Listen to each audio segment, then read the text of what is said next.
Hello, high level listeners. Welcome back to episode 7 of season 2 of our Advanced English podcast series.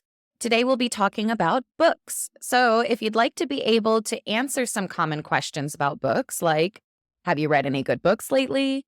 What sort of books do you like to read? How do you find new books to read? We'll answer these questions and get you lots of high level and common useful vocabulary when it comes to chatting about books. Yes, that's right. Welcome, everyone. We are High Level Listening, and we give you side-by-side British and American English from two experienced English teachers. My name's Mark. I'm the British voice here at High Level Listening, and I'm here with Kat, the American voice of the channel. Absolutely. As usual, we will be sharing our American and British perspectives on a topic. I'll start with my American script, filled with lots of common language and vocabulary, and then Mark will share his similar British script with lots of his own vocabulary. Then we'll break down the scripts line by line, and hopefully you'll feel more confident and comfortable talking about books with your own friends in English. One quick reminder before we begin, if you really want to take your studying to the next level, you can get PDF transcripts if you join us here on YouTube as a member.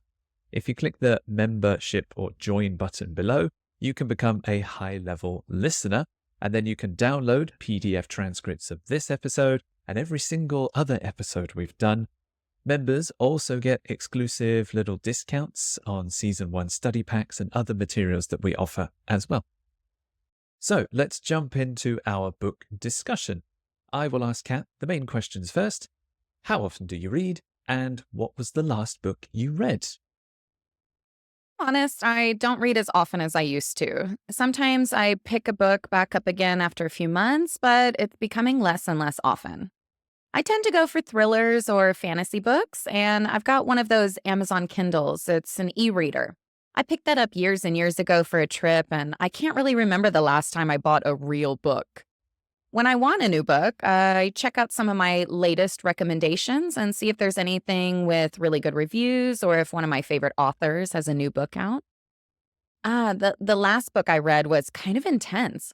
I couldn't put it down. Every chapter had some sort of cliffhanger, so I found myself staying up late to finish it, only to come to the end of the book with another cliffhanger. It's never ending. All right, so I'll ask Mark the very similar question, and he'll let us know his British side with more vocabulary and more useful language. Mark, how often do you read, and what was the last book you read? I probably don't read as often as I think I do, but I definitely enjoy a good holiday read when I'm traveling or on vacation. Something a bit light-hearted, like a whodunit or an autobiography from someone I like. I still prefer reading physical books, actually. I like the feel of the pages, and I think it's kinder on my eyes as well. I generally just see what appears in the bestseller list in local bookshops or at the library, and the last book I read was one I picked up at the airport. I went into the little shop near our gate, and they had a little book section, and I saw this one I'd heard of. I liked the cover, and I decided to get it. It was this spy action novel, so it was perfect for some easy reading. You know, the good guys will win and the baddies will lose, so it was something I could just pick up and put down without having to worry about the story. It wasn't the best book I've ever read, but I liked it. Okay, so now you've heard both of our scripts, we will go through the script line by line, highlighting and explaining some of the most useful vocabulary and expressions. So, back to the start. How often do you read, Kat? I don't read as often as I used to. Sometimes I pick a book back up again after a few months, but it's becoming less and less often. So Mark asked me, how often do I read? And I said, if I'm honest, I'm about to share something I wish I did more of, right? Honestly, actually, if I'm honest, I don't read as often as I used to. I don't do something as often as I used to. So if I don't read as often as I used to, in the past, I read more. In the past, I read more books. I read more often. But now I don't read as many books. I don't read as often as I used to. Great phrase to talk about something you used to do in the past, but don't do it as much now. Now, I quite liked this phrase, and I was looking at it as a teacher. Sometimes I pick a book back up again after a few months. There's a lot of little words here. So let's start from kind of the main part of the verb, to pick something up. To pick something up. Now, P-I-C-K, to pick something up, has a couple of meanings. Physically, we can put something down and pick it up. Okay? So if something's on the ground, you can pick it up. We often use this as well if we're going to pick something up from the grocery store, pick something up from the store. We usually buy it and take it home. So pick it up, pick it up. I pick a book up. This is the first time I bought my book. I set it on my bedside table. I pick it up. I open it. I read it, right? Now we can pick it up again. Pick it up again. Okay, pick it up, put it down. Pick it up again, put it down. Pick it back up, pick it back up, doing it again. So it's like doing it again, again. Pick it back up again. So that means that, I started reading the book, I got a little tired of it, I put it down. I picked it back up, I read a little bit, I put it back down. Maybe a couple months later, I picked it back up again, but then I didn't really finish it. Sometimes that just happens with books. So it's becoming less and less often. That means I'm picking that book up very rarely. It's becoming less and less often. So what about you, Mark? How often do you read? I probably don't read as often as I think I do, but I definitely enjoy a good holiday read when I'm traveling or on vacation.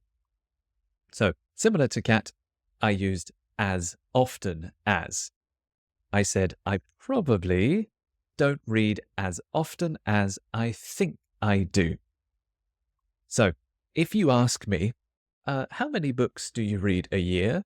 I might say, maybe 2 or 3, like a normal person.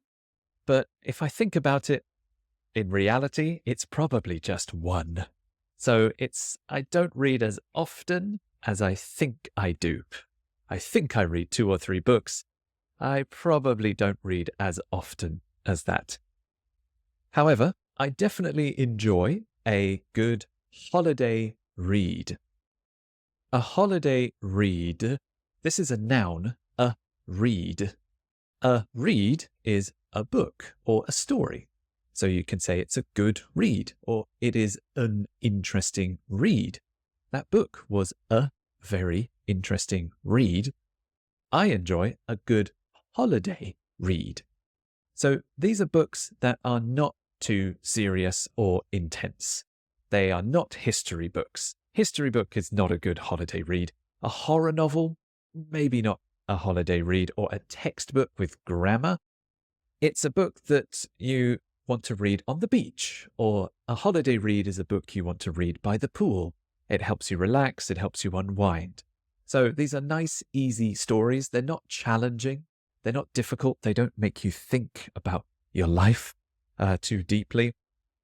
You can even go online and search for the top 10 holiday reads 2024 or perfect holiday reads. So these are books that are easy to read and help you relax on holiday. They're not too difficult.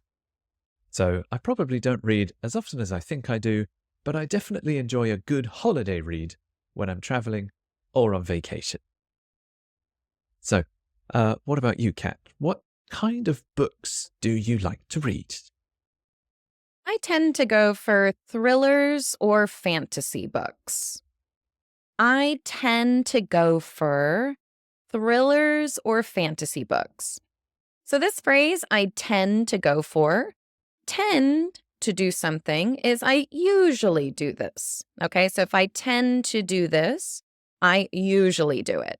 So if I go for something, I choose that. I like that. Oh, let's go for a thriller. Let's go for a fantasy. That means I'm going to choose that. I'm going to actively find and choose that type. So I tend to go for thrillers or fantasy books. So if I see a thriller on the shelf, I'll probably pick it. If I see a fantasy, I'll probably pick it. So we've got thrillers, which are usually exciting, thrilling, a bit of action, some mystery. And almost every chapter is something exciting that moves the story along. I think those are kind of hard to put down. Then we've got fantasy books. They usually involve a little bit of magic, maybe some mythology, kind of ancient history, the ancient gods, new worlds, a big adventure. Those are quite fun for me as well. So I tend to go for thrillers or fantasy books. What about you, Mark? What kind of books do you like to read? Something a bit light-hearted, like a whodunit or an autobiography from someone I like. So something a bit light-hearted. That's one word, light-hearted. And because I like a good holiday read, a holiday read is not a serious or not a challenging book. So a holiday read is light-hearted. It's not heavy. It's not very serious. A light-hearted book has jokes, maybe some funny characters. And whatever the characters do in the story, there are no major consequences. Someone might quit their job and move to Italy and start a new life. It's so easy and it's not super realistic. It's not meant to be super serious or critical about society or profound. It's quite simple, funny, light-hearted and not serious. So something a bit light-hearted makes a good holiday read. And I give two examples of genres. First genre, a whodunit. A whodunit. Again, that's one word, and the spelling is quite strange. It's WHODUNIT. Whodunit. One word. If you've read Sherlock Holmes, those are whodunit stories. Or Agatha Christie wrote so many whodunit stories like Murder on the Orient Express, Death on the Nile, etc. So somebody dies, and then a genius, smart detective has to find the killer. And that sounds like a serious book, but actually they are quite funny. They don't talk about the violence or the death very much. It's more about solving the puzzle, finding the clues, and finding the culprit. So those are quite light-hearted, a whodunit. The second genre would be an autobiography. An autobiography is when somebody writes about themselves. So somebody wrote their own story, maybe because they had an interesting life or they were very successful. So football players and athletes write an autobiography. A business person might do one, or a singer, or any celebrity. You might say, I'm reading Celine Dion's autobiography, or I'm reading Warren Buffett's second biography, because sometimes they write more than one. But these make good holiday reads because they're not super serious. They're quite light-hearted. Okay, do you prefer to read your books physically or digitally? I've got one of those Amazon Kindles. It's an e-reader. I picked that up years and years ago for a trip, and I can't really remember the last time I bought a real book. So it's pretty common nowadays to download books either to your phone or what we call, it's a little device. It's a little gadget. It's called an e-reader. And it's usually quite thin and quite lightweight. And the one that I have is an Amazon Kindle.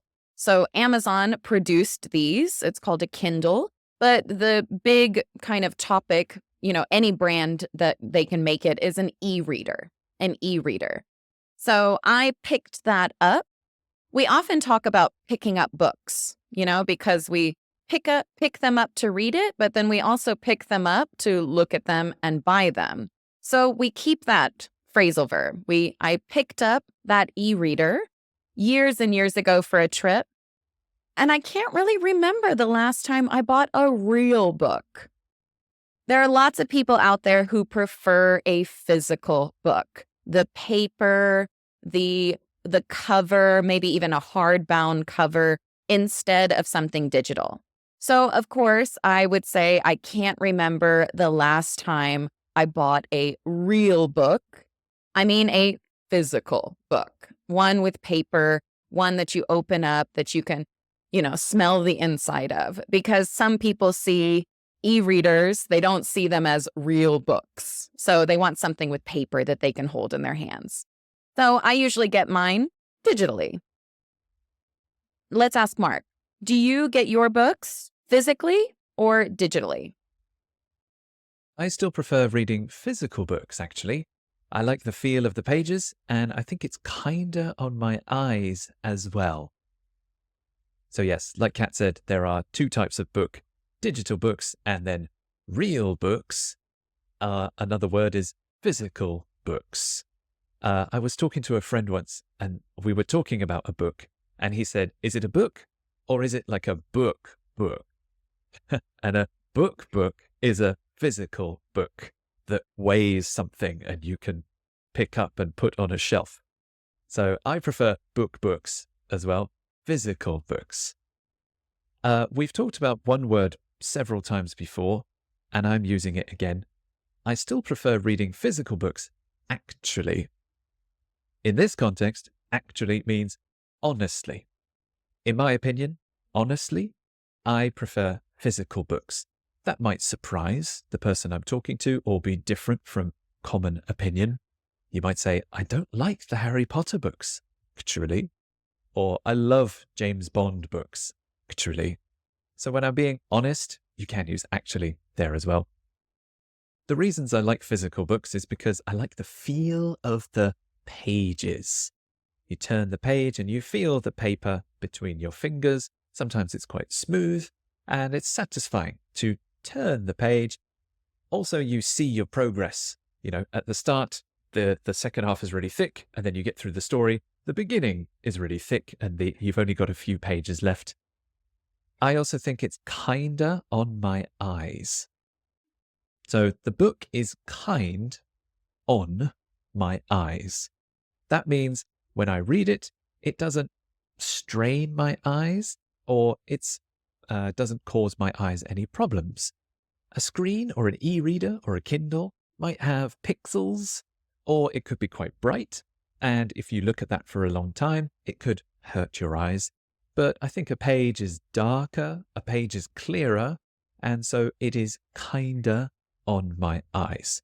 Some people read from a digital e-reader and feel a little bit tired, but if you're holding a physical book, you might feel fresher and be able to read for longer. Okay, next question. How do you find new books? When I want a new book, I check out some of my latest recommendations and see if there's any with really good reviews or if one of my favorite authors has a new book out. So, when I want a new book, maybe I'm tired of my old book, maybe I've picked it up and put it down so many times because I just can't get through it. So, when I want a new book, I check out some of my latest recommendations.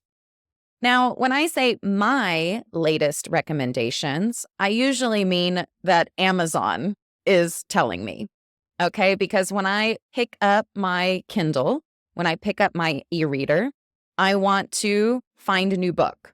So I simply go to the book section on my e-reader and I check out some of my latest recommendations. It literally says, your latest recommendations.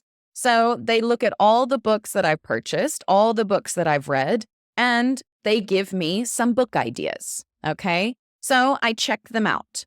When you check something out, there's two ways we can use this. Check something out means to look at something. Interesting. Yeah, maybe that one. So we're looking at something, we're finding some new information, we're reading through them. We can also check a book out at a library. Now, this isn't as common on e-readers. You can check some books out digitally, which is kind of cool. But you can also check them out at the library as well. So we use the same phrase, check it out to have a look, and check it out to borrow a book from the library. Now, I usually only go for the books that have really good reviews. Now, reviews, I think, rule our lives nowadays. Reviews for restaurants, reviews for books, reviews for movies. So I really only look at the ones with really good reviews. So on a 1 to 5 stars, I want something at least with 4.2, even 4.2 sounds a little low, right? So I Right, want something with 4.5. really, yeah, 4.5 minimum. 4.6 sounds pretty good to me. So I want something with really good reviews. So reviews are those opinions of other readers who read the book, and if they liked it, they leave a good review. And if they didn't like it, they leave a bad review. And I like to read through them, but I have to be careful of spoilers. We talked a little bit about spoilers in our last video talking about films and movies. So when we talk about spoilers, most of the time when people write a review, they put at the top, careful, spoilers, if you didn't read the book. Mm. So I have to skip through those a little bit to find a good review, see if it's something I really want. Another way that I find a good book, and actually I've been doing this much more often, I go check if one of my favorite authors has a new book out. One of my favorite authors has a new book out. So my favorite an author is the writer of the book, right? If one of my favorite authors has a new book out. So I could say if one of my favorite authors has a new book, but that sounds like they have a book. They have a book. But if they have a new book out, that means they wrote it, they published it, they're selling it, right? So there's a new movie out. There's a new book out. So if one of my favorite authors has a new book out and I really like them, I'll probably go ahead and just buy that. Even if the reviews aren't that great, I know what I'm getting myself into. So what about you, Mark? How do you usually find new books? I generally just see what appears in the bestseller section in local bookshops or at the library. Well, that's simpler So, than me. sure, What an right, I'm easy quite life. lazy. Yeah, Easy life pretty you lead. lazy here. Yeah, this is kind of if Kat has the digital experience, so Amazon finds books that they think she will like and gives her recommendations. Before that technology, before that existed, there was the bestseller section or the bestseller list. These are the top 5 or top 10 most popular books. So bookshops can count how many copies they're selling, and then if a book is the most popular, the most sold, it goes to number 1 on the bestseller list. And bookshops will have a specific section in their store with the top 10 books, and usually at the top shelf is number 1. So sometimes I go to that section in a local bookshop and I see what books are in the top 10, and I will choose from one of those. So you might say, I found the book in the bestseller section, or this book has gone to the top of the bestseller list. There's a big American newspaper called the New York Times. They also choose their favorite top 10 books at the moment. And if it is number 1, you will see a special sticker on the cover of the book that says New York Times bestseller. So that's how you know it's like a review. If it's very, very popular, it must be good, right? If everyone else is reading it, it can't be terrible.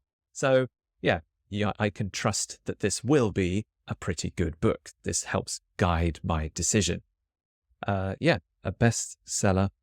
I look in the bestseller section in the local bookshop or at the library, the old-fashioned way.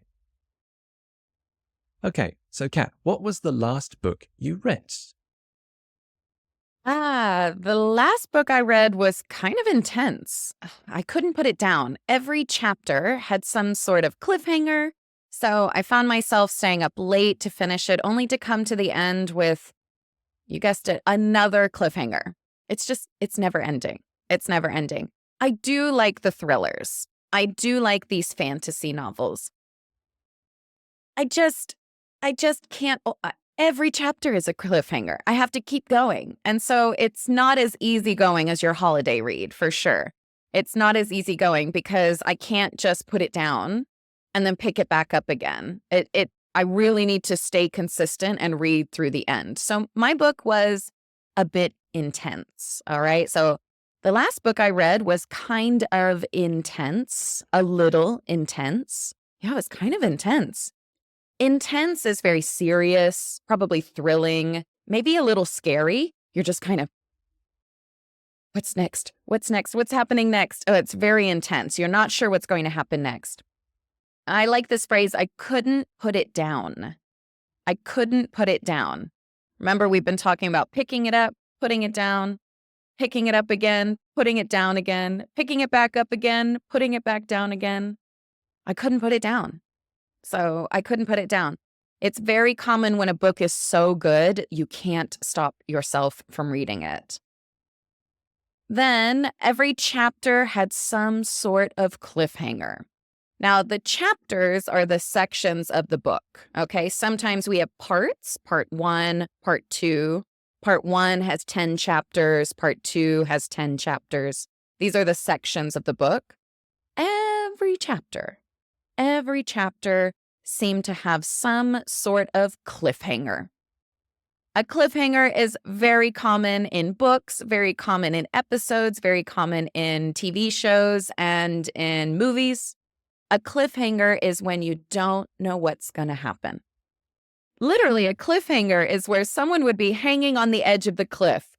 You don't know if they're going to fall. You don't know if someone's going to save them.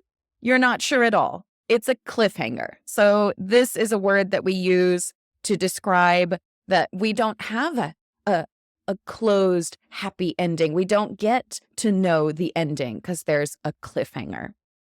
So I found myself staying up late to finish it.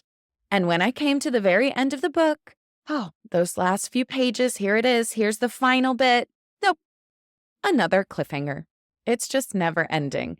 Now, believe me, it does make me excited for the next book, but sometimes I'm just, can't I just have a quiet, normal book to read? So it's never ending. It's never ending sometimes. All right, Mark, let me ask you a question. What was the last book that you read? The last book I read was one I picked up at the airport. I went into the little shop near our gate and they had a little book section, and I saw one that I'd heard of and decided to get it. So we've mentioned pick up or picked up a few times.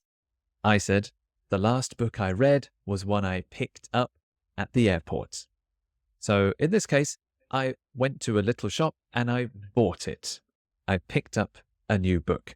I didn't steal it. It wasn't just sitting on a table or someone else's luggage and I just like, oh, thank you. What's this? I picked it up. I bought it. I think we use this verb a lot when we talk about buying books. I think physically because, a book is small and you carry it in your hand. So, I picked it up at the airport. Airports are a great place to find holiday reads or easy reads. They know you're going on vacation. They know you want something light-hearted and easy. So they often fill their bookshops with light-hearted holiday reads. They all often have similar stories, similar genres, similar covers even.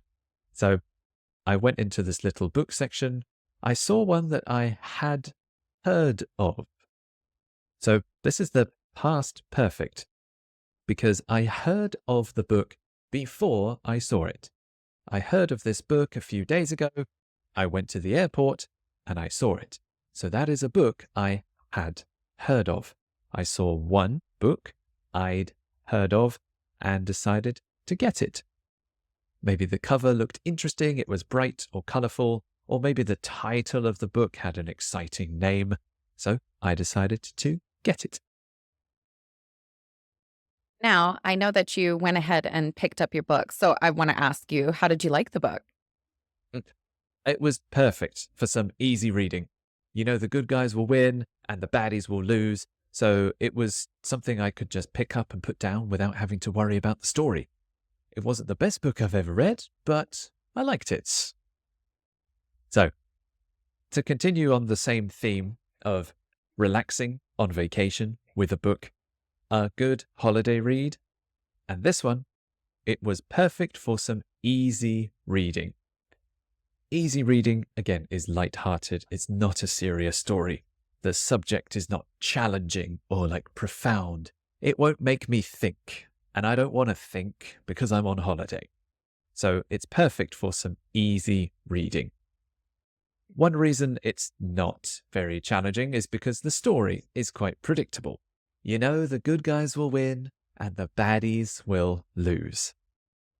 We use this for books and films and TV shows. There are two sides, the good guys and the baddies. Sometimes you're walking past the TV or somebody is watching a show and you look at a character and you think, is he a baddie or is he one of the good guys? So there's always two teams. Usually the good guys, the heroes, the main characters will win and the baddies will lose. The baddies are the evil villains.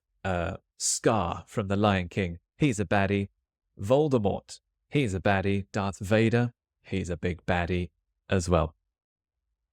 And this book was so easy, I could just pick it up, read it, and put it down. So like Kat said earlier, pick up is to read the book, put down is to stop reading. It wasn't the best book I've ever read, but I liked it. I'm using the present perfect. I've ever read. Ever means in my whole life. So that's since 1990, actually. In my whole life, of all the books I have read, it wasn't the best book I've ever read. Similarly, for a film or a song, it wasn't the best movie I've ever watched, or it wasn't the best song I've ever heard, but I liked it. So that's okay. It wasn't the best book I've ever read, but it's a holiday read, so it didn't have to be the best thing ever. I just wanted something to pick up and read by the pool. All right, excellent. So there we are, some great conversational vocabulary and expressions all about books and reading. Like always, we love reading your comments and hearing your own thoughts and experiences about our video topics, so why not practice with us in the comments? Can you answer some of these in the comments below? The first and easy one, read any good books lately? Read any good books lately? What was the last book you read? What was the last book you read? What kind of books do you like to read? What sort of books do you like to read? Do you prefer digital e-readers or real books, physical books? Do you prefer e-readers or books?